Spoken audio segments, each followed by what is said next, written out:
আসসালামু আলাইকুম, আমি সাথিয়াত। আমি জাতীয় চ্যানেল থেকে আরও একবার ওয়েলকাম জানাচ্ছি। আশা করছি সবাই ভালো আছেন। সেহরির সময় বাবা জেগেছিল, ছোট বাবা। তো ও সব কাজ শেষ করে ওকে ঘুম দিয়ে ঘুমাতে যাব এমন সময় দেখলাম যে বাইরের দিকে আলো ফুটে গিয়েছে। তো আর কি ঘুমাবো, বারান্দায় এসে একটু দাঁড়ালাম। এখনকার যে সময়টা, এটা আমার খুব ভালো লাগে। মিষ্টি রোদ, পূর্ব দিকে সূর্য কেবল উঠছে, আর এই সময় যে রোদটা থাকে খুব ভালো লাগে। তো এটাই দেখছিলাম কিছুক্ষণ দাঁড়িয়ে, আর এরপর কাজে কর্মে ব্যস্ত হয়ে গিয়েছি। তারপরে অনেকটা গরম পড়ে গিয়েছে, তো ভাবলাম যে একটু আইসক্রিম বানাই।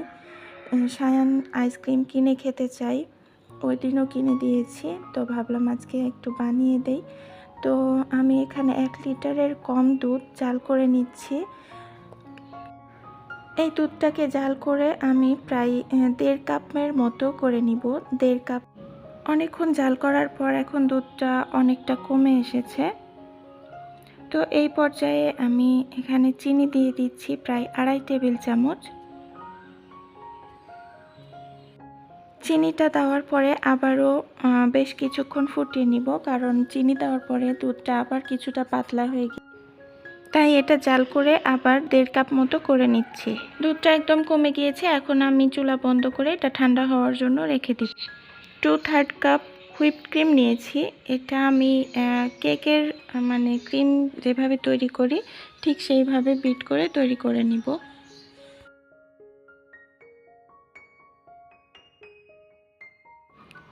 ক্রিম যখন কিছুটা হয়ে এসেছে তখন এর মধ্যে দিয়ে দিচ্ছি আইসিং সুগার 1 টেবিল চামচ আর গুঁড়া দুধ 2 টেবিল চামচ। এটা দেওয়ার পরে কিছুক্ষণ বিট করে নিলেই এটা খুব সুন্দরভাবে ক্রিমটা সেট হয়ে যাবে।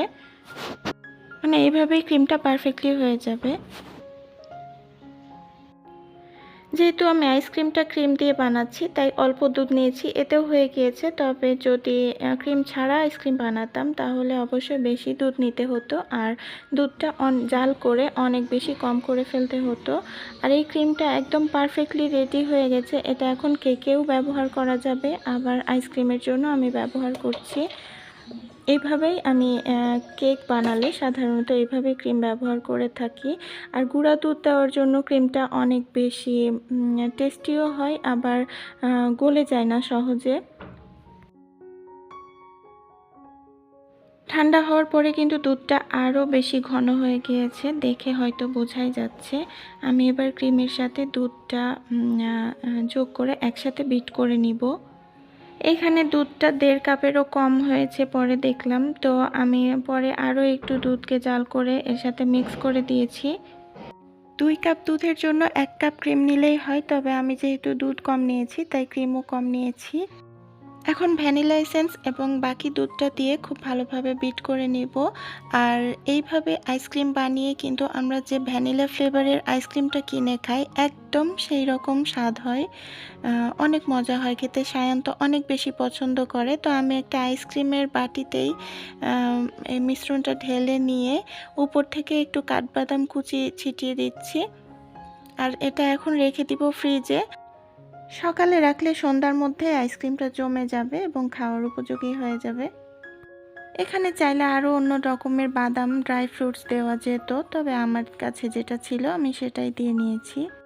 গাজার যে পরিস্থিতি তার জন্য সবসময় তো খারাপ লাগে, তবে কিছুদিন থেকে নিউজ ফিডে খুব বেশি ওদের ভিডিওগুলো আসছে, ছবিগুলো আসছে, আর মনটা একদম ভালো লাগে। আমার ছোট বাচ্চা দুইটার মুখের দিকে তাকালে ওদের করুণ মুখগুলোর ছবি চোখের সামনে ভেসে ওঠে। কি, কেন, কিভাবে সেই আলোচনায় আমি যাচ্ছি না, তবে আমার শুধু খারাপ লাগে ওই নিষ্পাপ বাচ্চাগুলোর জন্য, সন্তানহারা মাগুলোর জন্য। আমি জানি না এর শেষ কোথায়, তবে এই মুহূর্তে আমার আল্লাহর কাছে তাদের জন্য প্রার্থনা করা ছাড়া আর কিছুই আসলে করার নেই। আল্লাহ যেন তাদের সহায় হন সেই দোয়া আল্লাহর কাছে করি। আর আমরা কতটা ভালো আছি তার জন্য আলহামদুলিল্লাহ।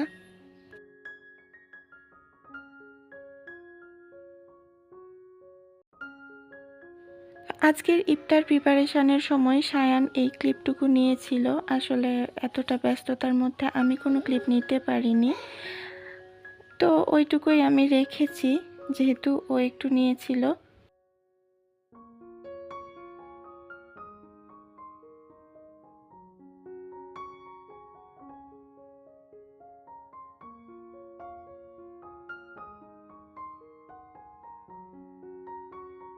আজকের আমাদের ছোটখাটো ইফতার আয়োজন ছিল এটা।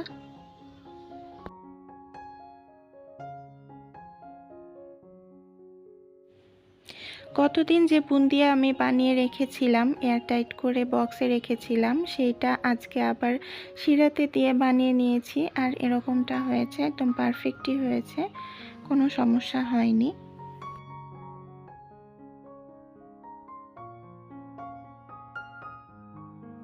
এটা পরের দিন সকালবেলা আমি দুই বাবার জন্য নুডল বানিয়েছি। তো সায়ান বলছে আইসক্রিম খাবে। আসলে আগের দিন সন্ধ্যায় ওকে আর আইসক্রিম রেডি হয়ে গেছিলো, তারপরেও দেইনি সন্ধ্যায়, কারণ অনেক সময় ঠান্ডা লেগে যায় সন্ধ্যায় আইসক্রিম খেলে।